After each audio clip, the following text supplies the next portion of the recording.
AP నూతన రాజధాని master ప్లాన్ను ఆంధ్రప్రదేశ్ పట్టణాభివృద్ధి శాఖ సిద్ధం చేసింది. 30,000 ఎకరాల్లో 21,000 కోట్ల రూపాయల అంచనా వ్యయంతో ఈ ప్లాన్ రూపొందించారు. 31 గ్రామాల పరిధిలో రాజధాని నిర్మాణం ఉండేలా ఈ నమూనాకు తయారు చేశారు. ఏపీ రాజధాని మాస్టర్ ప్లాన్కు సంబంధించి మరిన్ని వివరాలు మా ప్రతినిధి సతీష్ అందిస్తారు. ఆంధ్రప్రదేశ్ నూతన రాజధానికి సంబంధించిన మాస్టర్ ప్లాన్ను దాదాపుగా ఆంధ్రప్రదేశ్ పట్టణాభివృద్ధి శాఖ సిద్ధం చేసింది. తొలి దశలో రాజధాని నగరం ఏ విధంగా ఉండబోతుందో 30,000 ఎకరాలకు సంబంధించి రాజధాని నగరాన్ని నిర్మించడానికి కోసం ఒక ప్లాన్ సిద్ధం చేసింది. అంచనా వ్యయంతో కూడిన ఈ ప్లాన్ ఉంది. దాదాపుగా 21,000 కోట్ల రూపాయలతో ఈ రాజధాని నగరాన్ని నిర్మించడానికి సుమారుగా 31 గ్రామాల పరిధిలో ఈ రాజధాని నగరాన్ని నిర్మించడానికి మాస్టర్ ప్లాన్ను సిద్ధం చేసింది.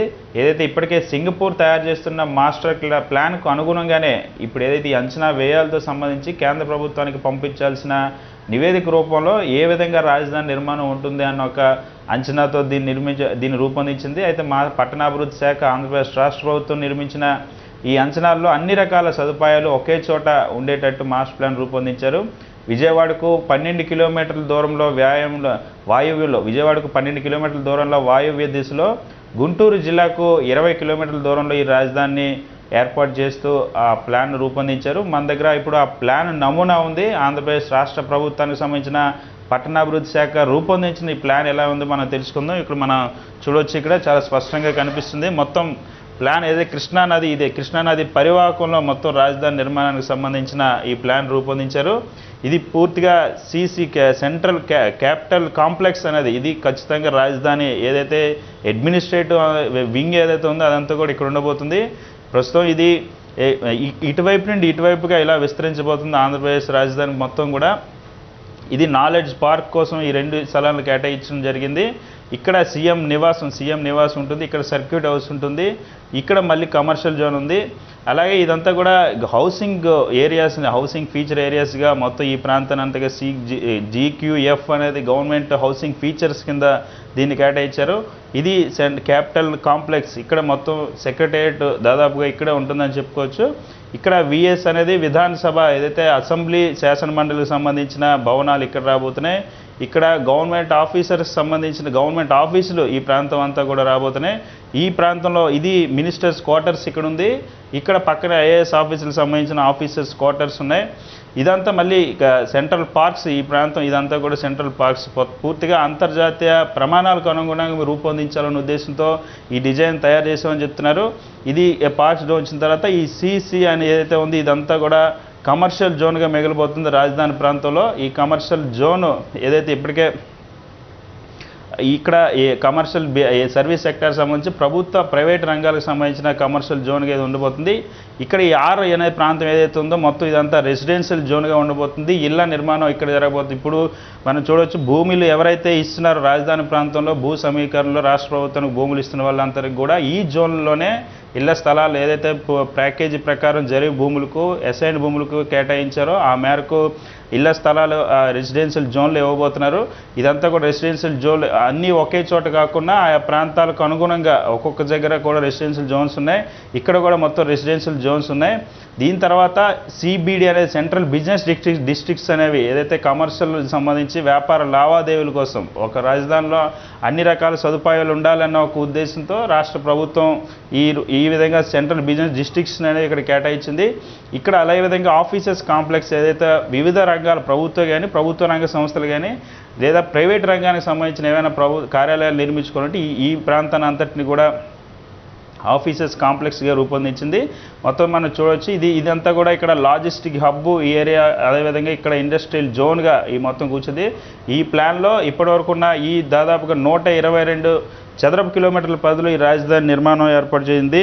విజయవాడకు 12 కిలోమీటర్ల వాయువ్యంగా, గుంటూరుకు 20 కిలోమీటర్ల ఈశాన్యంలో ఈ ప్రాంతం అంతా ఉంది. మొత్తం దాదాపుగా 30,000 ఎకరాల్లో సుమారుగా 21,000 కోట్ల రూపాయల వరకు సంబంధించి అంచనాలతో దీన్ని రూపొందించడం జరిగింది.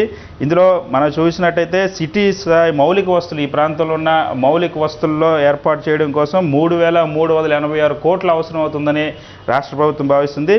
అలాగే సెక్టార్ స్థాయి మౌలిక వస్తువులు, ఈ సెక్టార్ వైజ్ ఎక్కడెక్కడైతే ఏ సెక్టార్లో మౌలిక వస్తువులు కల్పించాలో వాటన్నిటికీ సంబంధించి 2,470 కోట్ల రూపాయలు అవసరం అవుతుందని భావించింది. అలాగే ప్రభుత్వ భవనాలు ఇప్పుడైతే ఏ సెక్రటరియట్తో సహా అన్ని ఆఫీసులకు సంబంధించి గవర్నమెంట్ బిల్డింగ్స్లో ఉన్న ఫర్నిచర్స్తో సహా వాటి నిర్మాణానికి 7,818 కోట్ల రూపాయలు అవసరం అవుతుందని అంచనా సిద్ధం చేసింది.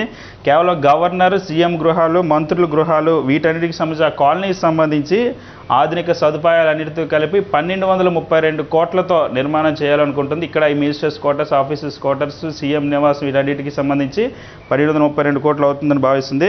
అలాగే రెసిడెన్షియల్ కాంప్లెక్స్, అదేవిధంగా సిబ్బంది భవనాలు, మొత్తం రెసిడెన్షియల్ కాంప్లెక్స్ ఈ ప్రాంతంలో ఉన్నటికీ ప్రభుత్వ కార్యాలయాల్లో పనిచేసే సిబ్బంది వీళ్ళందరికీ భవనాల కోసం 669 కోట్ల రూపాయల వరకు అవుతుందని అంచనా రూపొందించాయి.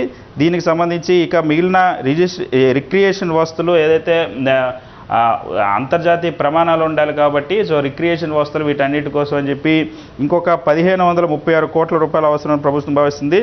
ప్రాజెక్టు నిర్వాసితుల కోసం 1,441 కోట్ల రూపాయలు అవసరం అవుతుందని కూడా రాష్ట్ర ప్రభుత్వం భావిస్తుంది. ఏదైతే ఈ 31 గ్రామాల్లో భవిష్యత్తులో మాస్టర్ ప్లాన్కు అనుగుణ ఏవైనా ఇల్లులు కానీ కోల్పోయే పరిస్థితి వచ్చినట్టయితే, ఎవరైనా నిర్వాసితులుగా మారినట్టయితే పూర్తిగా రీహాబిలిట్ చేయాల్సిన అవసరం ఉంటుంది కనుక అటువంటి సందర్భం వచ్చేటప్పుడు ఇప్పటికే ఒక అంచనాకు వచ్చింది. అయితే ఇప్పటివరకు ప్రజలు ఎవరికి కూడా ఈ విషయం చెప్పకపోయినప్పటికీ కూడా అంచనాలు అయితే ఉంచింది. ఖచ్చితంగా 1,140 కోట్ల రూపాయల వరకు అవసరం అవుతుందని, ఇందుకోసం వీళ్ళ కోసం ప్రాజెక్టు నిర్వాసితుల కోసం 1,093 హెక్టార్లను కూడా భూమిని కేటాయించింది. అంటే ఒకవేళ ఏదైనా ఇల్లు కానీ కోల్పోయినట్టయితే లేదా ఊర్లు మొత్తం ఒక ఊరిని అక్కడి నుండి షిఫ్ట్ చేయాల్సిన పరిస్థితి వస్తే ఖచ్చితంగా వాళ్ళందరినీ కూడా ఈ రెసిడెన్షియల్ జోన్లో ఒక ప్రాంతాన్ని ఇచ్చి అక్కడ ఇల్లు నిర్మాణాలు చేసి ఇవ్వాల్సి ఉంటుంది. సో ఇక్కడ వీళ్ళ కోసం చెప్పి 1,140 కోట్ల రూపాయలు కేటాయించింది. అలాగే సుస్థిర పర్యావరణ ప్రాజెక్టు మొత్తం ఈ ప్రాంతం అంతటా కూడా పర్యావరణంగా కాపాడుకునేందుకు పర్యావరణం ఎటువంటి దెబ్బ తినకుండా ఉండడం కోసం 555 కోట్లను కేటాయించింది. వీటిలో మిగిలిన ఇండస్ట్రియల్ వీటన్నిటికి సంబంధించి ప్రభుత్వం ఎలాంటి వ్యయం చేయకూడదని నిర్ణయించింది. అవి ప్రైవేటు వ్యక్తుల ద్వారా చేయబోతుంది. ఇండస్ట్రియల్ జోన్ కానీ అదేవిధంగా కమర్షియల్ జోన్ కానీ వీటన్నిటికి సంబంధించి డెవలప్మెంట్ అంతా కూడా ప్రైవేట్ వ్యక్తులు చేయబోతున్నారు.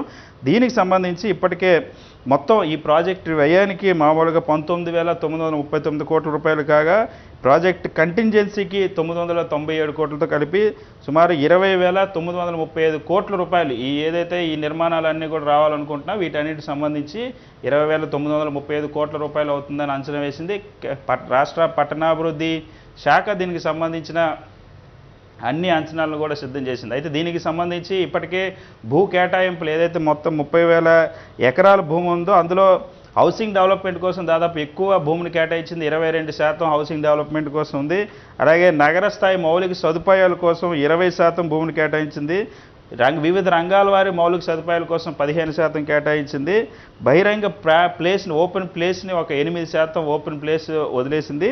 అలాగే కార్యాలయాల సముదాయం కోసం కేవలం 2% మాత్రమే, మొత్తం 30,000 ఎకరాల్లో 2% మాత్రం సరిపోతుంది ప్రభుత్వ కార్యాలయాల కోసం చెప్పి అంచనా సిద్ధం చేసింది. పర్యావరణ ప్రాజెక్టుల కోసం 8% భూమిని కేటాయించింది. ప్రాజెక్టు బాధితుల కోసం 9%, మొత్తం ఎవరైతే ఈ 29 నుండి 31 గ్రామాల వరకు దీని ఎఫెక్ట్ ఉంటుంది. ఈ 31 గ్రామాల్లో కూడా ఎవరైతే నిర్వాసులు అవుతున్నారో వాళ్ళందరి కోసం 9% కేటాయించింది. రిక్రియేషన్ ప్రాజెక్ట్స్ కోసం 5%, అదేవిధంగా సామాజిక మౌలిక వస్తువుల కోసం 3%, ప్రభుత్వ గృహ సదుపాయం కోసం 1% వీళ్ళకి కేటాయించింది.